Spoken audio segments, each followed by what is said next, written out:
According to numerous articles and an article I read in Forbes magazine, pop-up shops are anything but temporary and have many advantages for growth. Pop-up shops and vendor events are essentially temporary retail stores that are held for a short period of time, like a few hours to a few days. Typically, the person hosting this vendor event, when they're having them for a few days, it's normally on a weekend, and usually that's like a Friday, Saturday, Sunday situation. So now that we've kind of familiarized ourselves with pop-up shops and vendor events, my name is Ryder, and I'm going to share with you my journey on how I replaced my 8-to-5 income with pop-up shops. But if you have gotten any kind of value from this video, please like the video and consider subscribing.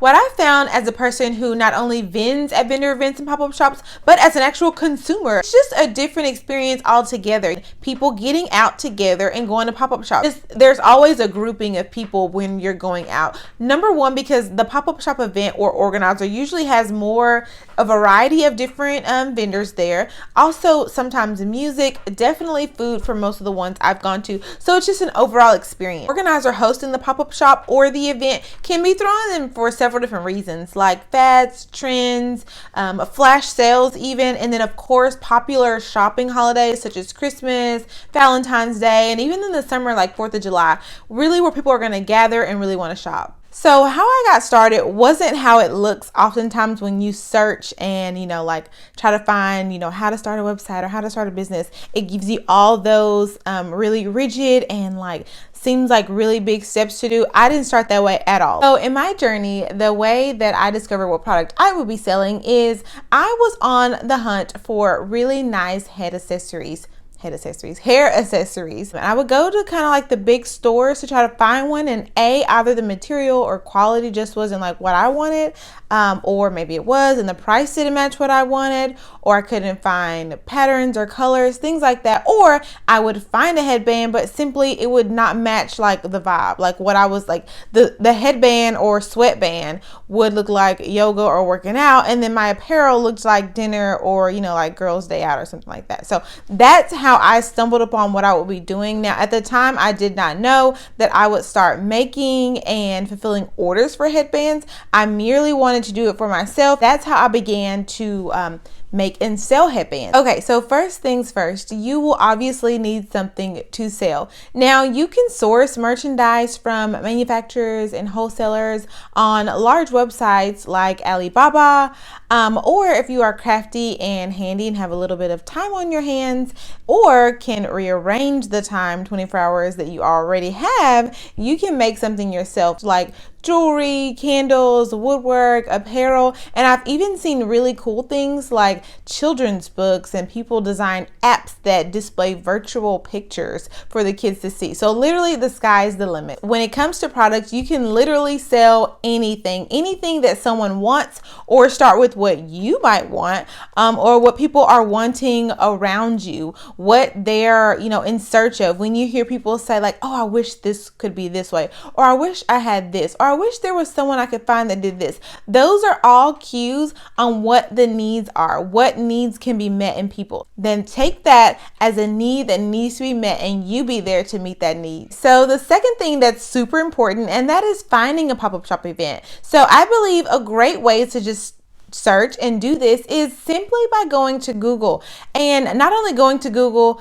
looking for an event, but go to Google and type in keywords as if you're looking for a pop-up shop event as a consumer. So, using keywords trendy, women, near me, things like that, so that not only are you going to be able to find pop-up shop and vendor events close to you, but by using keywords specific to you and things that you might be looking for, you are probably more likely to find pop-up shop events with your target market. Not everyone buying a particular thing is the same, obviously, but there are definitely categories. Like, you don't want to just type in or search for a pop-up event and it's like a farmer's market pop-up event. Now, you could definitely go, but you understand my point that most people going to that market are looking for nutritional things. So if you have any apparel or jewelry, you very well could sell, but first of all, the organizer might not allow certain things.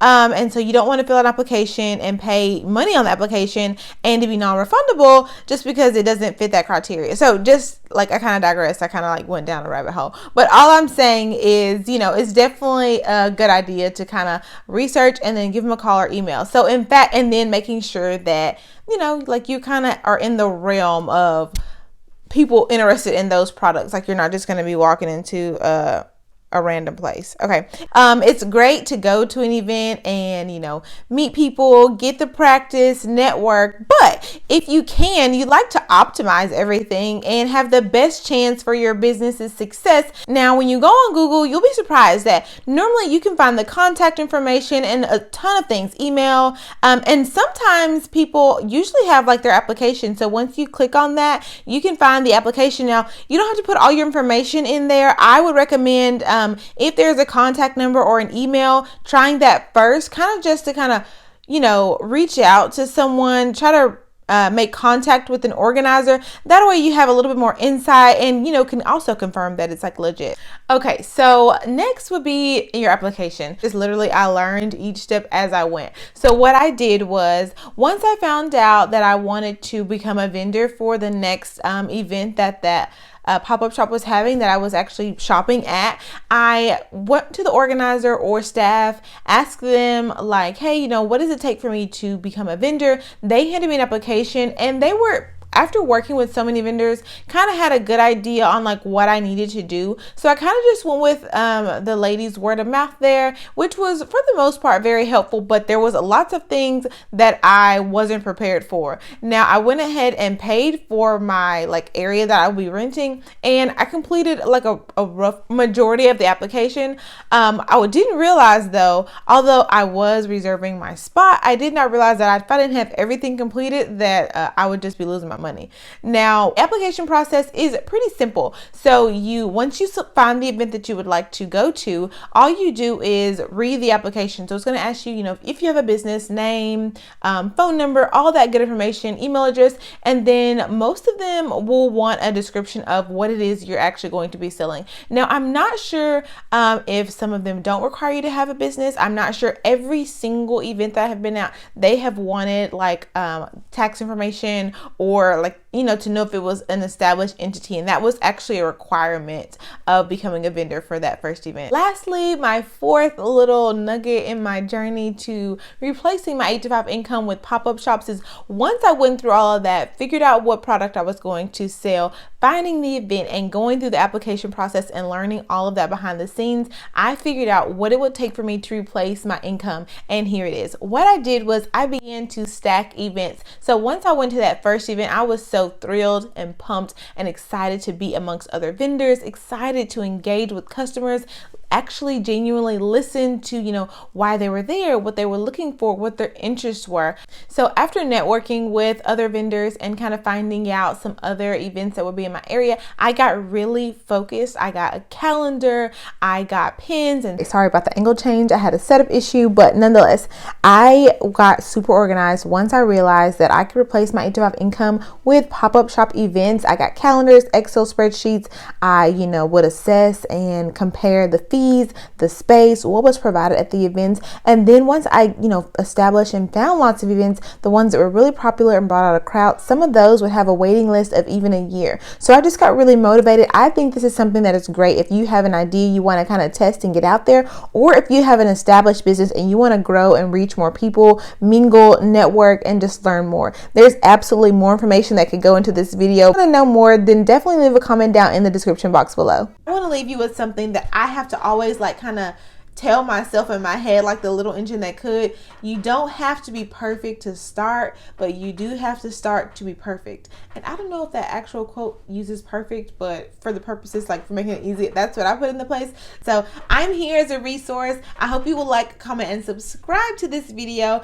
Let me know if you're interested in more information information on just like a few essentials that I believe that are helpful. Of course, you don't have to have everything to get started, but there are some things that I would recommend just to kind of give like a polished look from marketing and just a selling standpoint. And if you have gotten value from this video, then don't forget to like, comment, and subscribe, especially so that you can be notified whenever I post new content related to small business, solo entrepreneur, pop-up shops, and vendor events. I hope this story and information inspires you, kind of gives you an outline or a reference point, especially if you like weren't sure what all you needed, or if you had to have everything together like I initially thought you did. If you are looking for more information like on specific content like application process, products, packaging, marketing, things like that, then definitely leave a comment down below so I can read that and get to working on ideas and information to share with you all. Have a great day. Bye.